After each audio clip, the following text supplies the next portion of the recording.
யூதாவின் ராஜசிங்கம் நீரே, அல்பாவும் ஓமேகாவும் நீரே, வல்லமை கானம் ஞானம் மகிமையும் துதியையும் பெற்றுக்கொள்ள பாத்திரன் நீரே. யூதாவின் ராஜசிங்கம் நீரே, அல்பாவும் ஓமேகாவும் நீரே, வல்லமை கானம் ஞானம் மகிமையும் துதியையும் பெற்றுக்கொள்ள பாத்திரன் நீரே. பாவமானீரே எம்மை நீதியாக்கிட, சாபமானீரே எங்கள் சாபம் போக்கிட, காயமானீரே எங்கள் நோய்கள் தீர்த்திட, ஏழையானீரே எங்கள் ஏழ்மை நீக்கிட. பாவமானீரே எம்மை நீதியாக்கிட, சாபமானீரே எங்கள் சாபம் போக்கிட, காயமானீரே எங்கள் நோய்கள் தீர்த்திட, ஏழையானீரே எங்கள் ஏழ்மை.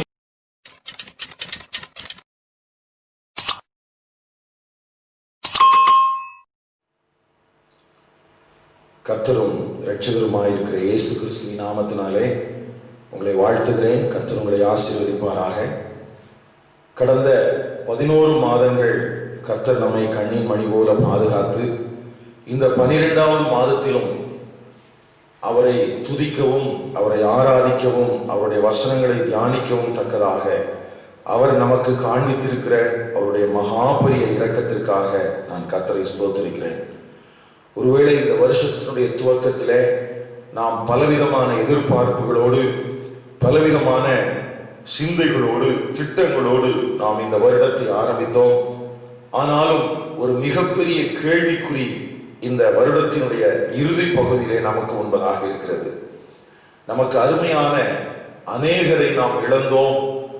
தேசத்திலேயும் தேவனுடைய ராஜ்யத்தின் பணிகளிலேயும் மிகப்பெரிய சரிவும் இழப்பையும் சந்தித்திருக்கிற இந்த காலத்திலே தானே பரிசுத்த ஆவியானவர் நம்மை திடப்படுத்தவும் பரிசுத்த ஆவியானவர் தாமே நம்மை வழிநடத்தவும் செய்வாராக.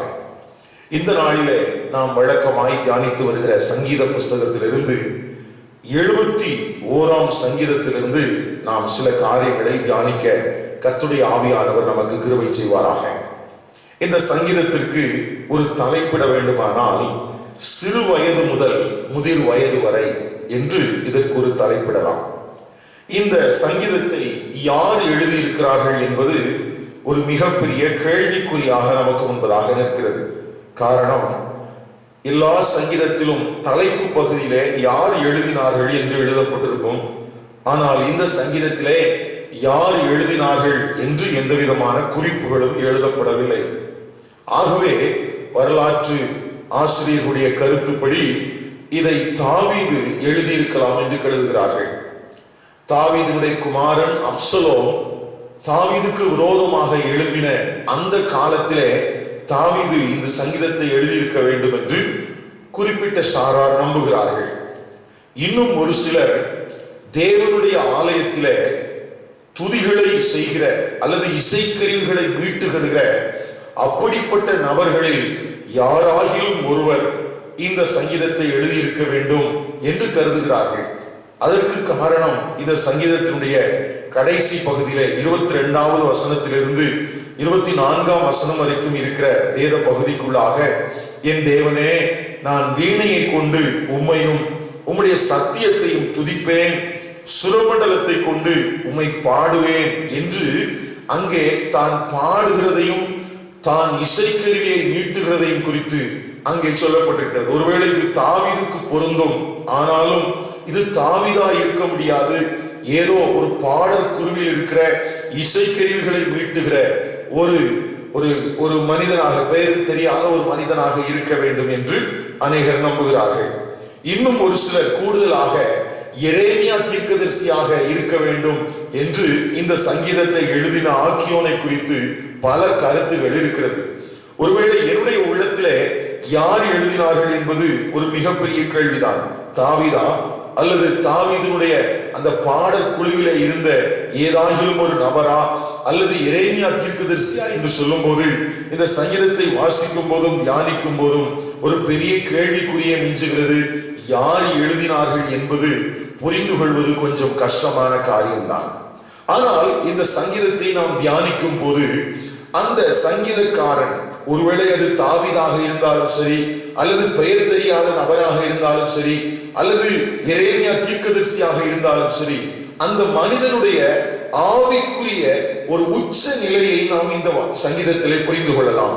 கவனியுங்கள், ஒருவேளை வழக்கமாய் தொடங்குகிற சங்கீதத்தை போல, ஆண்டவரே நான் உம்மை நம்பி இருக்கிறேன், ஒருபோதும் வெட்கமடையாதபடி செய்யும் என்று ஒரு நம்பிக்கையற்ற மனிதனை போல இந்த சங்கீதக்காரன் அவன் பேச தொடங்கி இருந்தாலும் கூட, அவர் ஜெபிக்க தொடங்கி இருந்தாலும் கூட, அந்த சங்கீதத்தினுடைய தொடர்ச்சியான பகுதிகளை பார்க்கும் போது அந்த மனிதனுக்கு தேவனை குறித்த ஒரு நல்ல அறிவு இருக்கிறதை நாம் பார்க்க முடியும். முதலாவது நாம் கவனிக்க வேண்டிய காரியம் அதுதான்.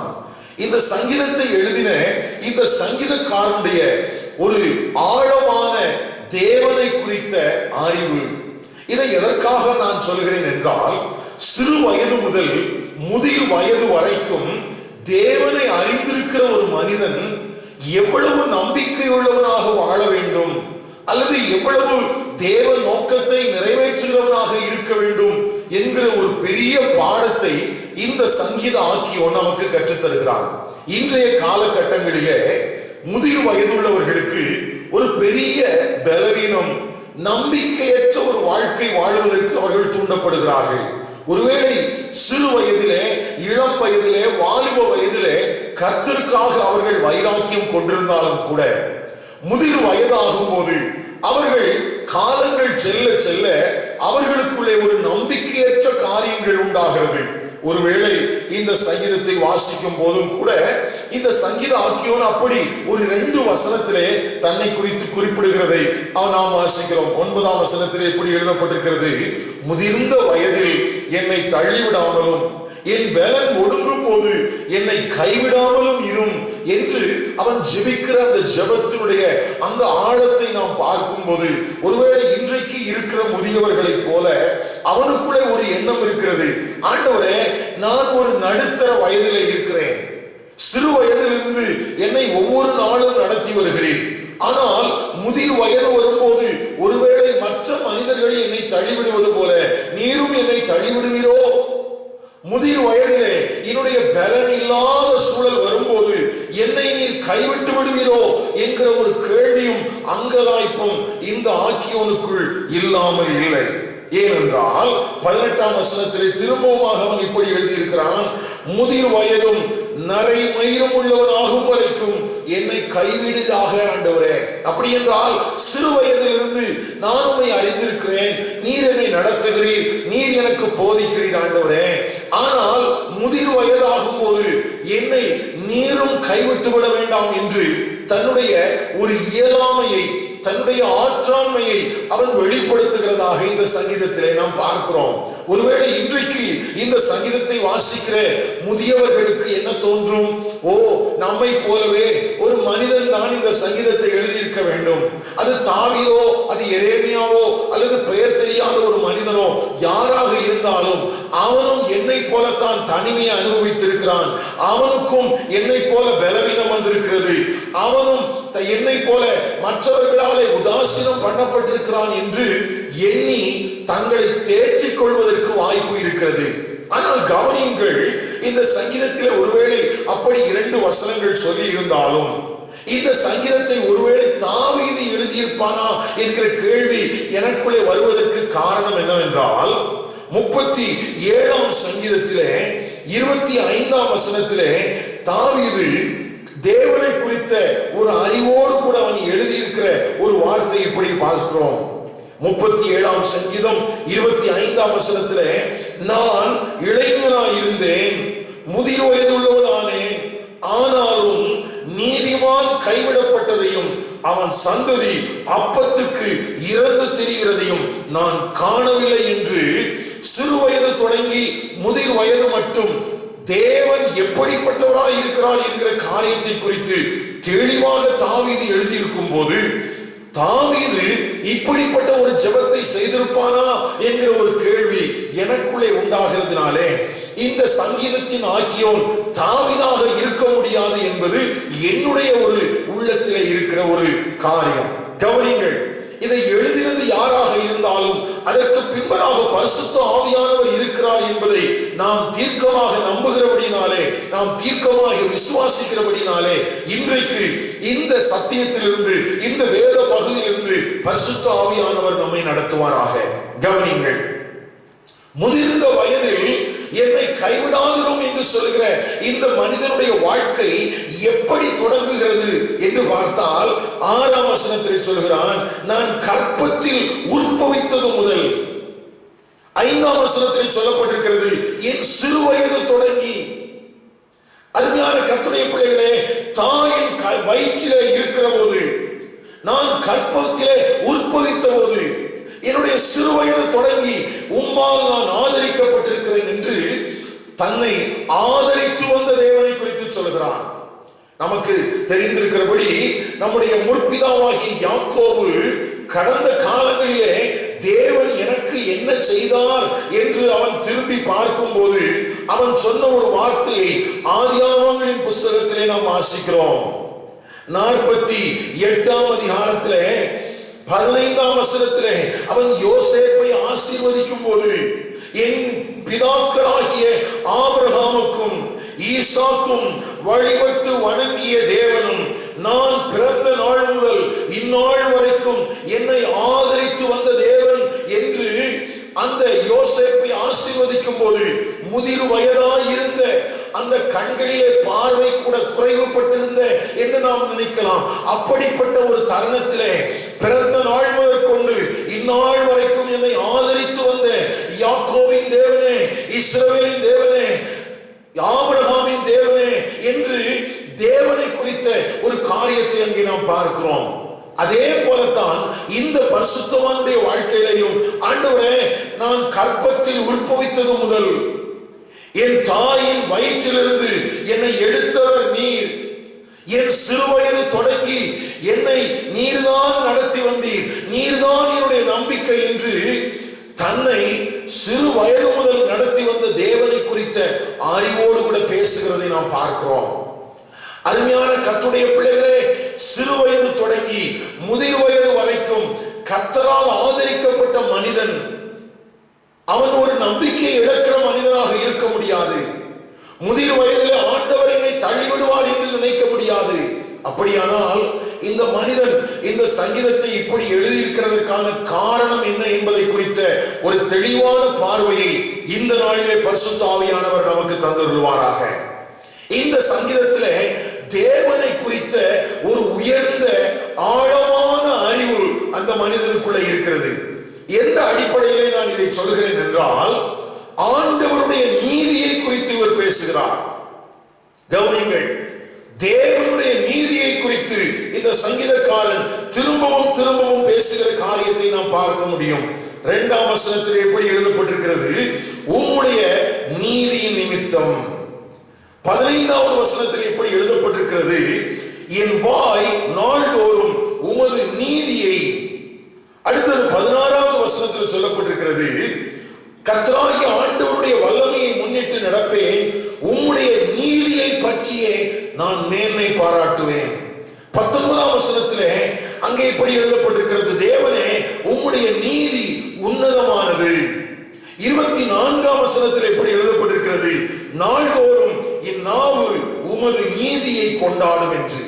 அருமையான கர்த்தருடைய பிள்ளைகளே, தேவனுடைய குணாதிசயங்களை நாம் பட்டியலிடும் போது, முதலாவது தேவன் அன்புள்ளவர், இரண்டாவது தேவன் நீதியுள்ளவர், மூன்றாவது அவர் பரிசுத்தம் உள்ளவர்.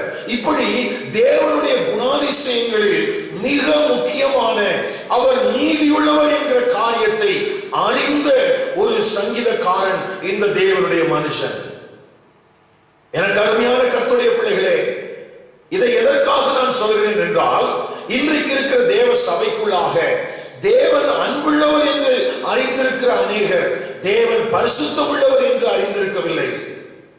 தேவன் பரிசுத்தம் உள்ளவர் என்று அறிந்திருக்கிற அநேகர் தேவன் நீதியுள்ளவர் என்று அறிந்திருக்கவில்லை. ஆனால் இந்த மனிதனுக்குள்ளே ஒரு தெளிவான தேவனை குறித்த அறிவு இருக்கிறது.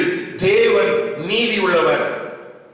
அவர் நீதியுள்ளவர் என்றால் அவர் எனக்கு நீதி செய்வார், அவர் பட்சபாத மாட்டார், அவர் நீதியுள்ள ஒரு நியாயாதிபதியாக இருக்கிறார் என்றெல்லாம் அந்த மனிதனுக்குள்ளே ஒரு அறிவு இருக்கிறது.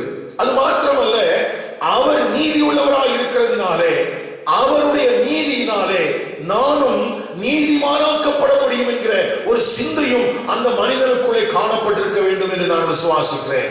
எனக்கு அருமையான கர்த்தருடைய பிள்ளைகளே, நீங்களும் நானும் கர்த்தராகிய இயேசு கிறிஸ்துவை விசுவாசிக்கிறதுனாலே நாம் நீதிமான்களாய் இருக்கிறோம்.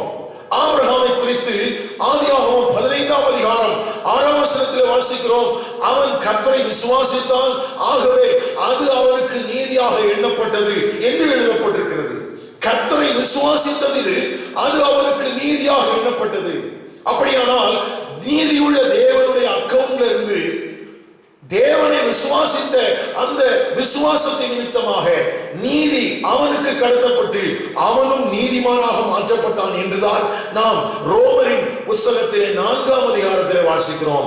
அந்த அடிப்படையில் தான் நீங்களும் நானும் நீதிமானாக இருக்கிறோம். அப்படியானால் இங்கே தேவன் நீதியுள்ளவர், அவர் நீதிமான் என்று ஒரு ஆழமான ஒரு புரிந்து கொள்ளுதல் இந்த சங்கீதக்காரனுக்குள்ளே இருக்கிறது. அடுத்ததாக இந்த சங்கீதக்காரனை புரிந்து கொள்ளுதல் என்ன என்று பார்ப்போமானால் 3ஆம் வசனத்திலே அவன் சொல்லுகிறான், நான் எப்பொழுதும் வந்தடையத்தக்க கன்மலை. அதே வசனத்திலே நீரே என் கன்மலையும் என் கோட்டையுமாக இருக்கிறீர். ஆண்டவரே, நீர்தான் எனக்கு அடைக்கலம். 7ஆம் வசனத்துல பாருங்க, நீரோ எனக்கு பலத்த அடைக்கலமாக இருக்கிறீர். நீதியுள்ள தேவனை அறிந்திருக்கிற மனிதன் ஆண்டவரை பார்த்து சொல்கிறான், ஆண்டவரே, நீர்தான் எனக்கு கன்மலை, நீர்தான் எனக்கு கோட்டை, நீர்தான் எனக்கு அடைக்கலம். எனக்கு அருமையான கர்த்தருடைய பிள்ளைகளே, ஆண்டவர் நீதி செய்கிறவராய் இருக்கிறார். ஆனால் அதே நேரத்திலே நான் எந்த சூழ்நிலையிலேயும் அவரை வந்து அடையத்தக்க கன்மலையாகவும் கோட்டையாகவும் அடைக்கலமாகவும் இருக்கிறார் என்பதை தன்னுடைய வாழ்க்கையிலே அனுபவித்த ஒரு கர்த்தருடைய மனிதன். அது மாத்திரமல்ல, அந்த மனிதன் தேவனை குறித்து அறிந்திருந்த இன்னொரு அறிவு பெரிய ஆச்சரியத்தை கொண்டு வருகிறது. 2ஆம் வசனத்தில் இப்படி வாசிக்கிறோம், உமது செவியை சார்த்து என்னை ரட்சியும். அடுத்தது 3ஆம் வசனத்தில் என்னை ரட்சிப்பதற்கு கட்டளையிட்டீரே.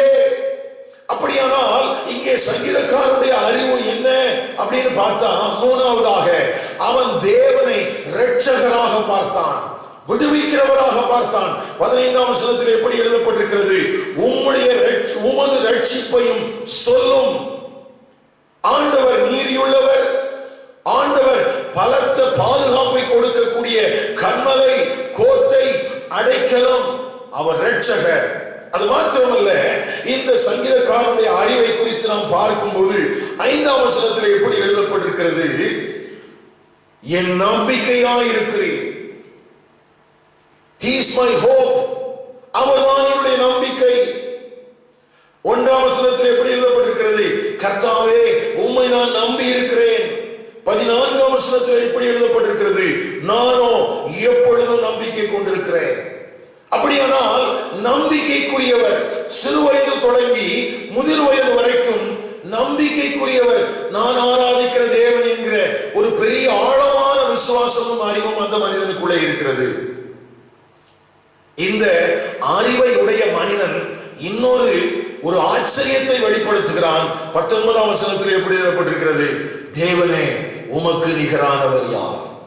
எனக்கு அருமையான கர்த்தருடைய பிள்ளைகளே, ஒருவேளை முதிர் வயதிலே நான் கைவிடப்பட்டு போகிறேன், முதிர் வயதிலே என் பலன் எனக்கு ஒடுங்கினதினாலே அநேகர் என்னை தள்ளிவிடுகிறார்கள் என்று எண்ணுகிறீர்களோ, நீங்களும் நானும் ஆராதிக்கிற தேவன் உங்கள் கற்பத்திலே, உங்கள் தாயின் கற்பத்திலே நீங்கள் உற்பவித்தது முதல் உங்களை ஆதரித்து வந்த தேவன் யார் என்பதை குறித்த அறிவு உங்களுக்குள்ளே இருக்குமானால், அவர் மேல் உங்களுடைய நம்பிக்கை இருக்குமானால், அவரை உங்களுடைய கன்மலையாக, அவரை உங்களுடைய அடைக்கலமாக கொண்டிருப்பீர்களானால், அவர் நீதியுள்ளவர் என்பதை நீங்கள் அறிந்திருப்பீர்களானால், நீங்கள் அவரை குறித்து சொல்லக்கூடிய காரியம் என்ன சொல்வீர்கள், தேவனே உமக்கு நிகரானவர் யார், உமக்கு ஒப்பானவர் யார் ஆண்டவரே, இந்த வானத்தையும் பூமியையும் அண்ட சராசரங்களையும் படைத்திருக்கிற என் ஜீவனுள்ள தேவனை போல யார் இருக்க முடியும். எனக்கு அருமையான கர்த்தருடைய பிள்ளைகளே, இந்த காலை நேரத்தில் இந்த வார்த்தைகளை கேட்கிற உங்களுடைய வாழ்க்கையில உங்களை ஆதரித்து வந்த தெய்வம், உங்களை தாயின் வயிற்றிலிருந்து பிரித்தெடுத்த தெய்வம், உங்களுக்கு போதித்து புத்தி சொன்ன தெய்வம், உங்களை நடத்தி வருகிற தெய்வம், முதிர் வயது வரைக்கும் கைவிடாத தெய்வம் அவர். அதை தாவீது தன்னுடைய வாழ்க்கையில பார்த்து சொல்லுகிறான், எனக்கு முதிர் வயதாயிற்று, இதுவரைக்கும் நீதிமானுடைய சந்ததி அப்பத்துக்காக இறந்து தெரிகிறதை என் கண்களில் நான் பார்க்கவில்லை. அப்படியானால் என்ன ஐயா, என்னுடைய வயது காலத்திலே நான் பார்க்கிறேன், என் அனுபவத்திலே பார்க்கிறேன், இந்த தேவனை நம்பினவர்கள் ஒருபோதும் வெட்கப்பட்டு போகவில்லை. நான் சிறு வயது தொடங்கி பார்க்கிறேன், அப்பொழுதும் என்னை போதித்தார், அப்பொழுதும் அவர்தான் எனக்கு நம்பிக்கை.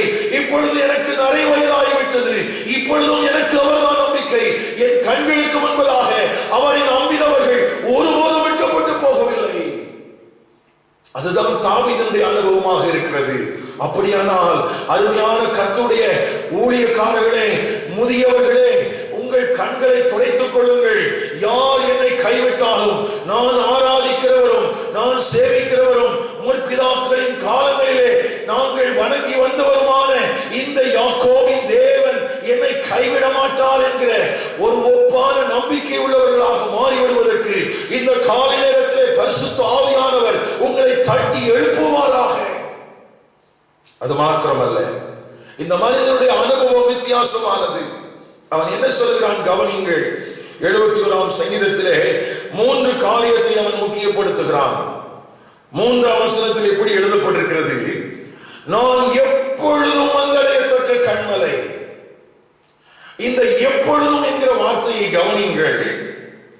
6ஆம் வசனத்தில் எப்படி எழுதப்பட்டிருக்கிறது, உண்மையே நான் எப்பொழுதும் துதிப்பேன். அடுத்தது 14ஆம் வசனத்தில் எப்படி எழுதப்பட்டிருக்கிற, நானோ எப்பொழுதும் நம்பிக்கை கொண்டிருந்து. கவனிங்க, சின்ன வயசுல இருந்து முதிர் வயசு வரைக்கும் அப்படி அவர் பார்க்கும்போது அவர் சொல்றாரு, எல்லா சூழலிலேயும் ஒருவேளை அவருக்கு உடன் பிறந்தவர்கள் இருக்கலாம், அல்லது நண்பர்கள் இருந்திருக்கலாம், உடன் பணியாற்றுகிறவர்கள் இருந்திருக்கலாம். எல்லாரும் எல்லா நேரத்திலும் நம்பிக்கைக்குரியவர்களாக இருந்தார்களா தெரியவில்லை.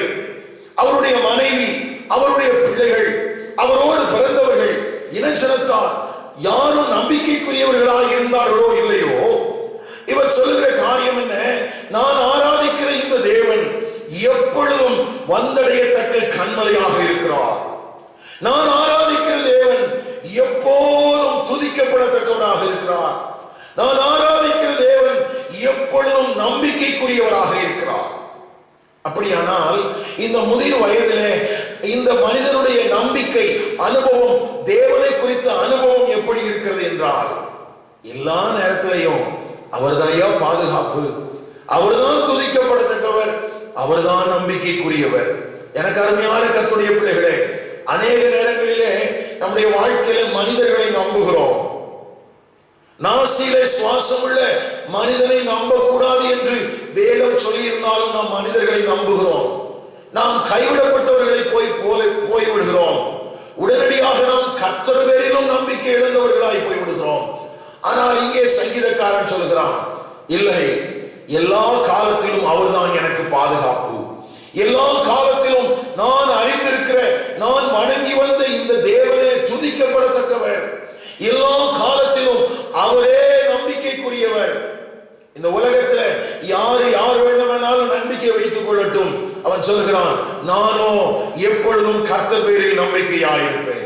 எனக்கு அருமையான கர்த்தருடைய பிள்ளைகளே, இந்த வார்த்தைகளை கேட்கிறவர்களே, உங்கள் எதிர்காலத்தை குறித்து பயப்படுகிறீர்களோ? நீங்கள் நம்பிக்கொண்டிருந்தவர்கள் உங்களை கைவிட்டு விட்டது நிமித்தமாக உங்களுடைய எதிர்காலத்திலே குறித்து நீங்கள் கலங்கி கொண்டிருக்கிறீர்களோ? இல்லை, எக்காலத்திலும் உங்களுக்கு நம்பிக்கையாயிருக்கிற ஒரு தேவன், அவர் நீதி உள்ளவராயிருக்கிறார், அவர் அன்புள்ளவராயிருக்கிறார், அவர் பரிசுத்தம் உள்ளவராயிருக்கிறார். மூன்றாவதாக, இந்த மனிதனுடைய வாழ்க்கை முறை. முதலாவது நான் சொன்னேன், தேவனை குறித்த அறிவு, டீப் நாலேஜ் ஆஃப் காட். இரண்டாவது, அவனுடைய தேவனை குறித்த அனுபவம், எக்ஸ்பீரியன்ஸ் ஆஃப் காட். அடுத்தது மூன்றாவது, தேவனை குறித்த அவனுடைய வாழ்க்கை முறை. அவனுடைய வாழ்க்கை முறை எப்படி இருந்திருக்கிறது பாருங்க. 8ஆம் வசனத்தில் எப்படி எழுதப்பட்டிருக்கிறது? என் வாய் உமது துதியினாலும் உமது மகத்துவத்தினாலும் நிறைந்திருப்பதாக. தேவனை ஏதோ மூளை அறிவிலே பெற்றிருந்தவனாக அல்ல, அவன் தேவனோடு இரண்டர கலந்தவனாக இருக்கிறான். ஆண்டவரை துதிக்கிற துதி, ஆண்டவருடைய மகத்துவத்தை அறிவிக்கிற அந்த வாய், இதுதான் அவனுடைய வாழ்க்கை.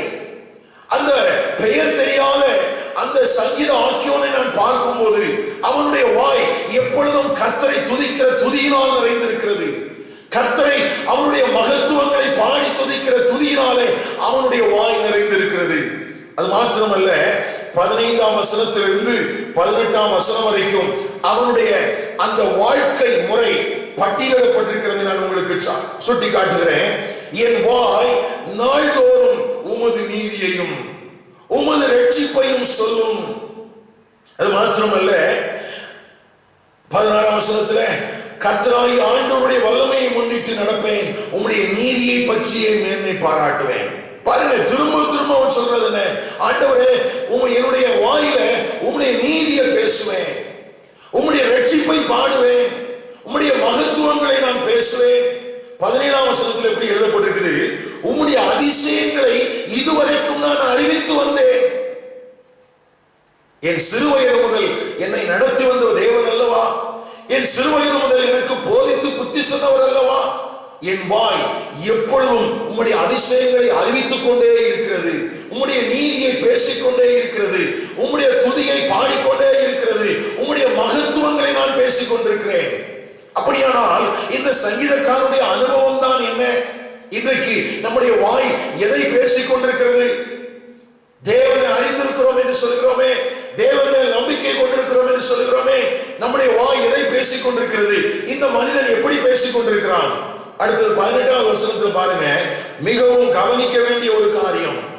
இப்பொழுதும் தேவனே, இந்த சந்ததிக்கு உமது வல்லமையை, வரப்போகிற யாவருக்கும் உமது பராக்கிரமத்தை நான் அறிவிக்கும் அளவும். இது மிகவும் முக்கியம். இந்த சங்கீதக்காரன் தேவனை குறித்த அறிவுள்ளவனாய் இருந்ததினாலே தேவன் தன்மேல் வைத்திருந்த நோக்கத்தையும் அவன் அறிந்திருந்தான். நான் திரும்பவும் உங்களுக்கு சொல்லுகிறேன், அவன் தேவனை அறிந்திருந்தான், அதோடு கூட அவன் தேவன் தன்மேல் வைத்திருந்த நோக்கத்தை அறிந்திருந்தான். என்ன நோக்கம்? பின்வரும் சந்ததிகளுக்கு தேவனுடைய சத்தியத்தை, தேவனுடைய பராக்கிரமத்தை அவன் அறிவிப்பதற்கு அழைக்கப்பட்டிருக்கிறேன் என்கிற அறிவுள்ளவனாக இருந்தான். அநேக நேரங்களிலே ஆபிரகாமை குறித்து நாம் பேசுகிற காரியத்திலே ஒன்றை நாம் கவனிக்கிறதில்லை. அவனை குறித்து ஆண்டவர் இப்படி சொல்கிறார்.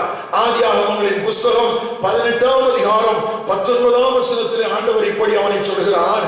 அவன் தன் பிள்ளைகளுக்கும் தன் பின்வரும் தன் வீட்டாருக்கும் நீங்கள் நீதியையும் நியாயத்தையும் செய்து கர்த்தருடைய வழியை காத்து நடவுங்கள் என்று கட்டளையிடுவான் என்பதை அறிந்திருக்கிறேன்.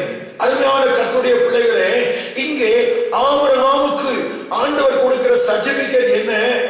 ஆபிரகாம் என்னை அறிந்திருக்கிறதுனாலே அவன் பின்வரும் சந்ததிகளுக்கு தேவனுடைய நீதியையும் தேவனுடைய வழியையும் காத்து நடவுங்கள் என்று போதிக்கிறவனாக இருப்பான், கட்டளையிடுகிறவனாக இருப்பான். கிட்டத்தட்ட அதே ஒரு காரியத்தை தான் இந்த சங்கீதக்காரன் சொல்கிறான்.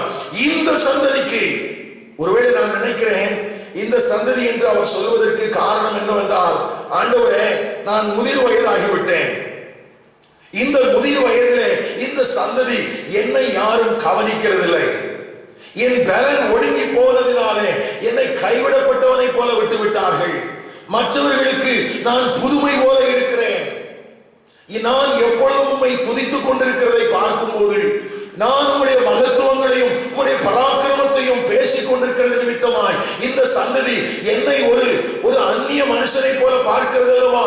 இந்த சந்ததிக்கு, இந்த பொல்லாத சந்ததிக்கு உமது வல்லமையை, உம்முடைய பராக்கிரமத்தை நான் அறிவிக்க வேண்டும், அதற்கு என்னை கைவிட வேண்டாம் என்று கேட்கிறார். எனக்கு அருமையான கர்த்தருடைய பிள்ளைகளே, முதிர் வயதில் ஆண்டவரே என்னை கைவிட வேண்டாம் என்று கேட்பதற்கு காரணம், தேவனையும் தேவனுடைய நோக்கத்தையும் அறிந்த இந்த மனிதன் இந்த வாழ்க்கையில் ஆண்டவரே என்னை கைவிட்ட வேண்டாம் சொல்றதுக்கு காரணம் எனக்கு 3 நேரம் சாப்பாடு வேணும் கேட்கறதுக்கு அல்ல, என் வாழ்க்கையில எனக்கு ஒரு நல்ல உறைவிடம் வேணும் என்று கேட்பதற்கல்ல, என்னை ஆதரிக்கிற யாராகிலும் வர வேண்டும் என்பதற்காக அல்ல. அவன் சொல்லுகிறான், என் மேல் வைக்கப்பட்ட தேவ நோக்கத்தை தாயின் வயிற்றில் இருந்தது முதல் நான் இப்பொழுது அறிந்திருக்கிறேன் ஆண்டவரே. நான் முதிர் வயதாகிவிட்டேன். இந்த பொல்லாத சந்ததிக்கு உம்முடைய வல்லமையை நான் அறிவிக்க வேண்டும், உம்முடைய நீதியை அறிவிக்க வேண்டும், உம்முடைய வழியை அறிவிக்க வேண்டும். இந்த வழியை காத்து நடவுங்கள் என்று ஆபிரகாமை போல நான் வாழ்ந்து காண்பிக்க வேண்டும். என்னை கைவிட்டு விட வேண்டாம் என்று கேட்கிறான். இந்த காலை நேரத்தில் எத்தனை பேருடைய இருதயத்திலே தேவ நோக்கத்தை நிறைவேற்ற வேண்டும் என்கிற எண்ணத்தோடு வாழ்ந்து கொண்டிருக்கிறீர்கள்? ஐயா, இந்த வருஷத்தினுடைய துவக்கத்திலிருந்து நாம் சந்தித்து வந்த அழிவுகள், மரணங்கள், மரண ஓலங்கள், இவைகள் நாம் எவைகளெல்லாம் நம்பிக்கொண்டிருந்தோமோ அந்த நம்பிக்கையெல்லாம் தகர்த்து போட்டு விட்டது. நாம் நம்பிக்கொண்டிருந்த எல்லா காரியங்களும் தகர்க்கப்பட்டு விட்ட சூழலிலே இந்த 12வது மாதத்திலே இன்னும் எதன் மேல் நாம் நம்பிக்கையாய் இருக்கிறோம்? இங்கே சங்கீதக்காரன் சொன்னது போல, ஆண்டவரே நானோ எப்பொழுதும் உம்மையே நம்பிக்கொண்டிருந்து உம்மை துதிப்பேன் என்கிற அந்த சிந்தையோடு காணப்படுகிறோமா? அல்லது இன்னமும் அழிந்து போகிற உலகத்தின் மேலே நம்பிக்கை கொண்டிருக்கிறோமா? இன்னமும் அழிந்து போகிற ஆசாவாசங்களுக்கு மேலே, ஆசி ஐஸ்வர்யங்களுக்கு மேலே நம்பிக்கை கொண்டிருக்கிறோமா? நம்முடைய நம்பிக்கை யார் மேலே இருக்கிறது? எதன் மேலே இருக்கிறது? எதற்காக நான் ஆதரிக்கப்பட வேண்டும்? எதற்காக நான் கைவிடப்படக்கூடாது? இதை தெளிவாக அறிந்திருக்க வேண்டிய அவசியம் இருக்கிறது. அருமையான கர்த்தருடைய பிள்ளைகளே, ஆஸ்திரேலியா தேசத்திலே பிஷப் ஜான் ரீட் என்று சொல்லக்கூடிய ஒரு கண்காணியானவர், ஒரு மேய்ப்பன், ஒரு நாளிலே ஒரு கர்த்தருடைய சபையிலே அவர் பிரசங்கித்தார்.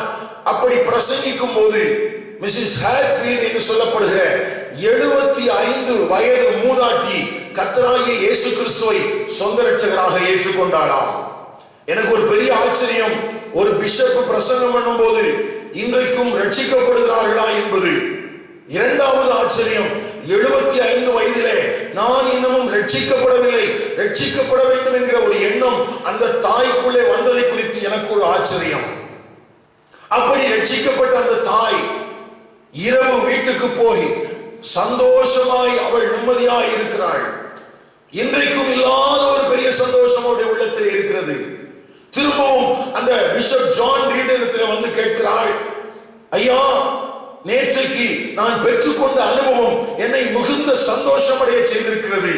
அதே நேரத்தில் எனக்கு ஒரு பொறுப்பு இருக்கிறதை நான் உணர்கிறேன். இத்தனை ஆண்டு காலம், 75 ஆண்டு காலம் நான் பொறுப்பற்றவளாய் சபையிலே வாழ்ந்து விட்டேன். நான் ஏதாயிலும் ஒரு பொறுப்பை நிறைவேற்றட்டும். ஆகவே நம்முடைய சபையில நடக்கிற சண்டே கிளாஸ்ல நீங்க எனக்கு ஒரு பொறுப்பை கொடுங்க அப்படின்னு சொல்லி அந்த 75 வயது தாய் கேட்டாலாம். இன்றைக்கு ரட்சிக்கப்பட்டிருக்கிறேன் என்று சொல்லுகிற வாலிப பிள்ளைகளோ அல்லது இளம் பிராயத்தில் இருக்கிறவர்களோ அல்லது நடுத்தர வயதில் இருக்கிறவர்களோ கூட ரட்சிக்கப்பட்ட பின் ஊழியரிடத்தில் இந்த கேள்வியை கேட்பதில்லை. ஆனால் ரட்சிப்பின் சந்தோஷத்தினாலே நிரப்பப்பட்ட அந்த 75 வயது தாய் அடுத்த நாளே போய் கேட்கிறான், எனக்கு சபையில ஒரு எப்படியாவது வாய்ப்பு கொடுங்கன்னு சொல்லி. அந்த பிஷப் அவளை பார்த்தாராம். அவர் பார்த்தாரு, ஐயா, நம்ம சர்ச்சில் இருக்கிற சண்டே கிளாஸ்ல போய் அந்த பிள்ளைங்களுக்கு கத்தி பாடம் எடுக்கிற அளவுக்கு உனக்கு எங்கம்மா பலன் இருக்கிறது அப்படின்னு சொல்லி அவர் இருதயத்தில் நினைத்து கொண்டே அவர் சொன்னாரா, நம்ம ஜெபிப்போம், ஆண்டவர் உண்மையில் என்ன நோக்கம் வைத்திருக்கிறாரோ அதை நிறைவேற்றட்டும், கர்த்தர் வழிவாசல்களை திறப்பார் என்று அந்த தாயும் அந்த பிஷப் ஜான் ரீடும் அவர் ஜெபித்தாராம். ஜெபித்ததின் விளைவாக அந்த தாய் சமாதானத்தோடு வீட்டுக்கு போனாங்க. அவங்க வீட்டுக்கு முன்னால இருந்த சின்ன ஒரு தோட்டத்துல, அந்த தோட்டத்துல நின்று அந்த வேலைகளை செய்து கொண்டிருக்கும் போது அங்கே எதேச்சியாக ஒரு வாலிபன் வருகிறான். இந்த தாயை பார்த்து சிரிக்கிறான். இந்த தாய்க்கு அவனை பாத்திரத்திலேயே ஒரு நல்ல அபிப்பிராயம் வருகிறது. பரவாயில்ல, ஒரு யங்கா இருக்கிற இந்த மனுஷன் ஒரு நல்ல சுபாவம் உள்ளவனாக இருப்பான் போல் இருக்கிறது என்று அவனை தன்னுடைய வீட்டுக்கு டீ குடிக்க வருகிறாயா அப்படின்னு சொல்லி கேட்கிறாங்க. அவன் யார் என்றால், தாய்வான் நாட்டிலிருந்து படிப்பதற்காக வந்திருந்த ஒரு அந்த சீனா தேசத்தை சார்ந்த இளைஞன். அவனிடத்துல டீ குடிச்சிட்டு கடந்த நாட்களுக்குள்ள அவர்கள் பெற்றுக்கொண்ட அந்த ரட்சிப்பை குறித்து பேசிக்கொண்டே இருக்கிறார்கள். அவன் கேட்கிறான், நான் இன்னொரு முறை உங்களை தேடி வரட்டுமா, உங்களிடத்துல நான் பேச வேண்டும் என்று சொல்கிறான். உடனே அந்த தாய் சொன்னாலாம், நீ மாத்திரம் வர வேண்டாம், உன்னுடைய நண்பனையும் கூட்டி வா என்று சொல்லி.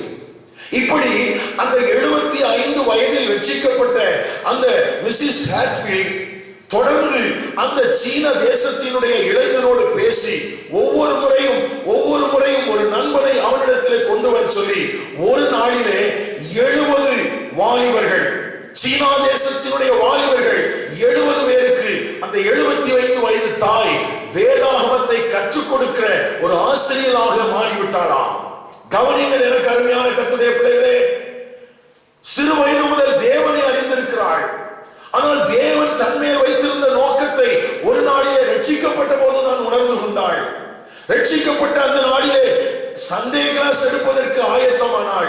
ஆனால் ஆண்டவர் சந்திக்க முடியாத தேசம் என்று சொல்லப்படுகிற இரும்பு திரை கம்யூனிச நாட்டிலே இருக்கிற 70 வாலிபர்களை பயிற்றுவிக்கிற ஒரு தாயாக, ஒரு பயிற்சி பட்டறையாக மாற்றிவிட்டார். எனக்கு அருமையான கர்த்தருடைய பிள்ளையே, ஆபிரகாமை போல கர்த்தருக்கு பயப்படுகிற பயத்தையும் அவருடைய வழியையும் நான் பின்வரும் சந்ததிக்கு கட்டளையிடுவேன் என்று நீ தீர்மானிப்பாயானால், இந்த சங்கீதக்காரனை போல அவருடைய வல்லமையையும் அவருடைய பராக்கிரமத்தையும் இந்த சந்ததிக்கு நான் போதிப்பேன் என்று தீர்மானிப்பாயானால், மனிதர்களாலே சாதிக்க முடியாத மேன்மையான காரியங்களை சாதிப்பதற்கு முதிர் வயதிலும் உன்னை பயன்படுத்துவதற்கு நம்முடைய தேவன் வல்லமை உள்ளவராக இருக்கிறார். கைவிடப்பட்டு விட்டேன் என்றல்ல, என்னுடைய பலன் குன்றி போய்விட்டது என்றல்ல, அந்த நேரத்திலும் தேவ நோக்கத்தை நிறைவேற்றுகிற தேவனுடைய மகிழ்ச்சியின் கிரீடத்தை, வாழாத குறியிடத்தை சுதந்திரித்துக் கொள்ளுகிற ஒரு தாயாக, ஒரு தகப்பனாக கர்த்தர் உன்னை மாற்ற முடியும். அது மாத்திரமல்ல, சீனா தேசத்துல இருக்கிற ஒரு சுவிசேஷனை குறித்து இப்படி நான் வாசிக்க கேட்டேன். அவருக்கு வயது 73 வயது. 73 வயதில அவர் ஒவ்வொரு வாரத்திலும் 9 மணி நேரம் சைக்கிள் மிதிக்கிறாராம். அவர் 40 மணி நேரம் அவர் ட்ரெயின்ல டிராவல் பண்றாராம். அவர் 8 மணி நேரம் அங்கே சிறு சிறு பகுதிகளுக்கு பஸ்ல அவர் டிராவல் பண்றாராம். எதற்காக தெரியுமா? தன்னை நம்பி தேவன் தந்த 5000க்கும் அதிகமான ஆத்துமாக்களை கிறிஸ்துவுக்குள் நடத்துவதற்காக 73 வயதில் 9 மணி நேரம் ஒவ்வொரு வாரமும் சைக்கிள் ஓட்டுகிற ஒரு முதியவர். எனக்கு அருமையான கர்த்தருடைய பிள்ளையே, 73 வயதோ 75 வயதோ அல்லது அதற்கு மேற்பட்டோ அல்லது அதற்கு குறைவுபட்டோ, நீ கர்த்தரை அறிந்திருப்பாயானால், நீ கர்த்தரை குறித்த நம்பிக்கை உனக்குள்ளே இருக்குமானால், அவரை துதிக்கிற துதியினாலே உன் நாமம் நிரம்பி இருக்குமானால், எல்லா சூழ்நிலைகளிலும் எப்பொழுதும் அவரையே நீ நம்பிக்கொண்டிருப்பாயானால், அவர் உன்மேல் வைத்திருக்கிற நோக்கத்தை அறிந்திருப்பாயானால், எந்த காலத்திலும் கர்த்தர் உன்னை பயன்படுத்துவதற்கு வல்லமை உள்ளவராய் இருக்கிறார் என்பதற்கு இந்த வேதம் நமக்கு சாட்சியாயிருக்கிறது. சரித்திரம் நமக்கு சாட்சி கொடுக்கிறது. இந்த 12வது மாதத்திலே அருமையான கர்த்தருடைய பிள்ளையே, இந்த அனுபவத்தை தான் அந்த சங்கீதக்காரன் இப்படி 2 வசனத்திலே சொல்கிறார். பாருங்கள், 19ஆம் வசனத்திலிருந்து நான் உங்களுக்கு வாசிக்கிறேன். தேவனே, உம்முடைய நீதி உன்னதமானது, பெரிதானவைகளை நீர் செய்தீர். தேவனே, உமக்கு நிகரானவர் யார்? அநேக இக்கட்டுகளையும் ஆபத்துகளையும் காணும்படி செய்த என்னை நீர் திரும்பவும் உயிர்ப்பித்து, திரும்பவும் என்னை பூமியின் பாதாளங்களிலிருந்து ஏற பண்ணினீர். என் மேன்மையை பெருக பண்ணி என்னை மறுபடியும் தேற்றுவீர். என் தேவனே, நான் வீணையை கொண்டு உம்மையும் உம்முடைய சத்தியத்தையும் துதிப்பேன். இஸ்ரவேலின் பரிசுத்தரே, சுரமண்டலத்தை கொண்டு போய் பாடுவேன். எனக்கு அருமையான கர்த்தருடைய பிள்ளையே, ஒருவேளை துவக்க பகுதியிலே நம்பிக்கையற்றதை போல இந்த சங்கீதம் துவக்கி இருந்தாலும், முடிவு பகுதிக்கு வரும்போது என்னுடைய எல்லா இக்கட்டுகளுக்கும் மத்தியிலையும், என்னுடைய எல்லா ஆபத்துக்கும் மத்தியிலையும் என்னை திரும்பவும் உயிர்ப்பிக்கிற தேவன் நீர், திரும்பவும் என்னை ஏற பண்ணுகிற தேவன் நீர், திரும்பவும் என்னை பெருக பண்ணுகிற தேவன் நீர். எனக்கு அருமையான கர்த்தருடைய பிள்ளையே, இந்த வருஷத்திலே அநேக இக்கட்டுகளையும் அநேக ஆபத்துகளையும் பார்த்த உன்னை திரும்பவும் கர்த்தர் ஏற பண்ணுவாராக, திரும்பவும் உயிர்ப்பிப்பாராக, திரும்பவும் உன்னை தேற்றுவாராக, திரும்பவும் உன்னை பெருக பண்ணுவாராக. தேவ நோக்கத்தை நிறைவேற்றுகிறதிலே நீ கவனமுள்ளவனாய் வாழ்வாயாக. அந்த ஜான் ரீடினாலே உயிர்ப்பிக்கப்பட்ட ஒரு தாயை போல, பெருக பண்ணின ஒரு தாயை போல, மிஸ்ஸஸ் ஹேட்ஃபீல்டை போல நீயும் பெருகுவாயாக, கோடா கோடியாக நீயும் பெருகுவாயாக. அநேக நேரங்களிலே இளம் வயதில் இருக்கிறவர்களை நாம் பார்த்து சொல்லுகிறோம், நீ கோடா கோடியாக பெருகுவாயாக என்று சொல்லி. இந்த சங்கீதத்தின் அடிப்படையிலே நீ முதிர் வயதிலும் நரை வயதாய் இருக்கும் போதும் நீ பெருக முடியும். கர்த்தர் இந்த ஞான நன்மைகளினாலே உன்னை நிரப்புவாராக. அதற்கு ஏற்ற சரீர நன்மைகளையும் இந்த காலத்திலே தேவன் உனக்கு தந்தருள்வாராக. கர்த்தர் உங்களை ஆசீர்வதிப்பாராக.